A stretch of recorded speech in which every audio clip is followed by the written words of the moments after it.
दलित की ना आदिवासी की भागीदारी है। सरकार को छोड़िए, हिंदुस्तान की सबसे बड़ी 500 कंपनीज को देख लीजिए,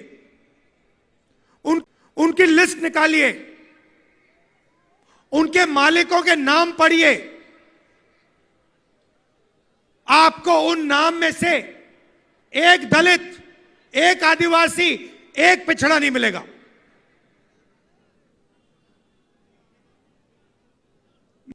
देख लीजिए,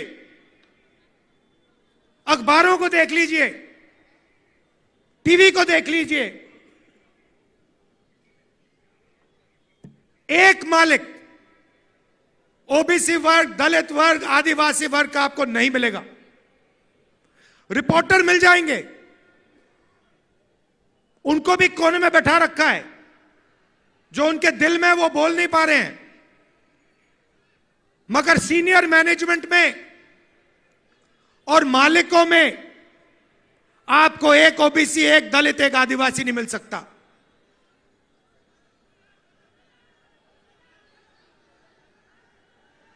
प्राइवेट एजुकेशन के सिस्टम को देख लीजिए, प्राइवेट कॉलेजेस, यूनिवर्सिटीज को देख लीजिए, प्राइवेट अस्पताल देख लीजिए, एक मालिक आपको ओबीसी, दलित, आदिवासी का नहीं मिलेगा।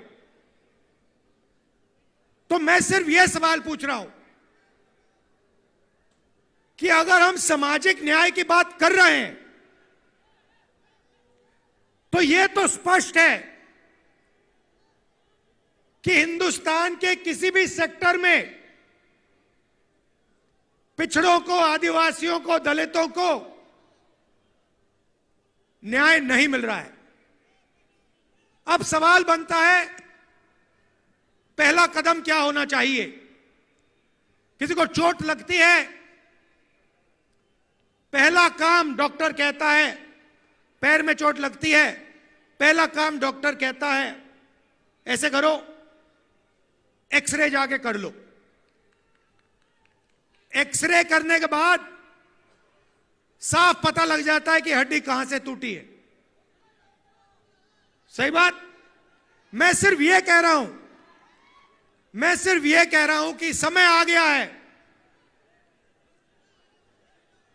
कि हिंदुस्तान का एक एक्सरे हो जाए।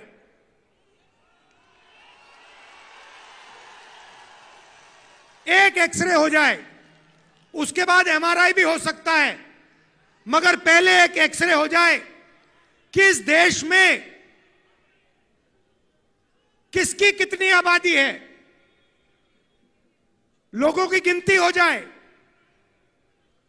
जनरल कास्ट के इतने लोग हैं, उसमें से अमीर इतने हैं, ओबीसी जात के इतने लोग हैं,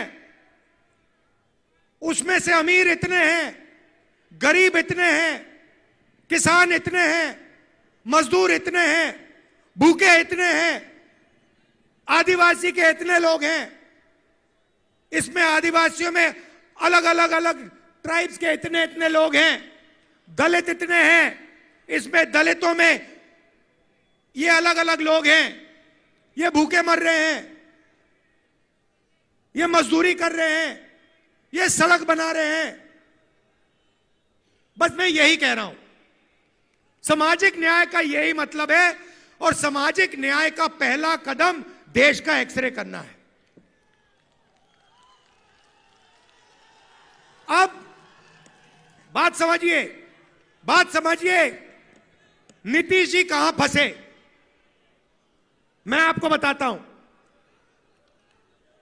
मैंने नीतीश जी से साफ कह दिया कि देखिए, आपको जाति जनगणना बिहार में करनी पड़ेगी, हम आपको छूट नहीं देंगे।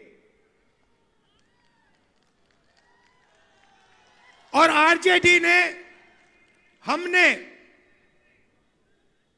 यह काम नीतीश जी पर दबाव डाल के किया। अब क्या हुआ? अब दूसरे साइड से प्रेशर आया। बीजेपी नहीं चाहती कि इस देश का एक्सरे हो, डरते हैं एक्सरे से। दूध का दूध, पानी का पानी हो जाएगा। पता लग जाएगा कि कितने ओबीसी हैं, कितने दलित हैं, कितने आदिवासी हैं। बीजेपी ये नहीं चाहती। बीजेपी चाहती है कि आपका इधर ध्यान जाए, उधर ध्यान जाए, आगे पीछे ध्यान जाता जाए, मगर सामाजिक न्याय पे गलती से भी आपका ध्यान ना चला जाए। नीतीश जी बीच में फंस गए और बीजेपी ने उन्हें रास्ता निकलने का रास्ता दे दिया और नीतीश जी उस रास्ते पे निकल गए। सामाजिक न्याय देने की जिम्मेदारी बिहार में हमारे गठबंधन की है। नीतीश जी की यहां कोई जरूरत नहीं है। यहां पे हम अपना काम कर लेंगे, मिलके हमारा गठबंधन यहां पे जो करना है कर देगा। यह हुई बात सामाजिक न्याय की। अब मैं आपको आर्थिक न्याय की बात करना चाहता हूं। आपने मुझे अभी वो माला दिया, मखाने वाला माला, उसको लाइए यहां जरा। कहां है वो?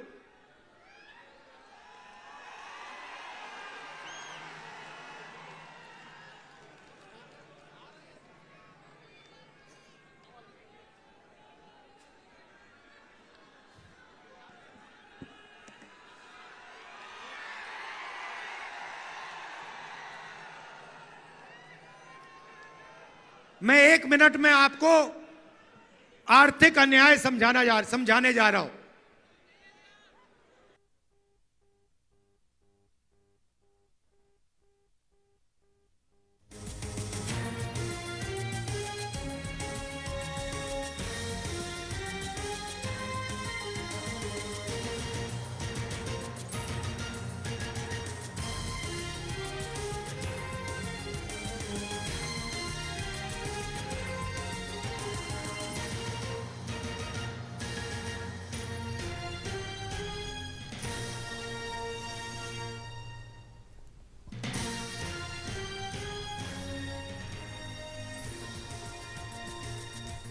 రైట్, అది బీహార్లో భారత్ జోడో న్యాయ యాత్ర అనంతరం రాహుల్ గాంధీ మాట్లాడడం చూశాము. బీహార్లో జనగణన చేయాలని నితీష్తో చెప్పినట్లుగా ఆయన చెప్పారు. దేశంలో కులాల వారీగా జనాభా సంఖ్య బీజేపీకి తెలీదంటూ కూడా ఆయన మాట్లాడారు.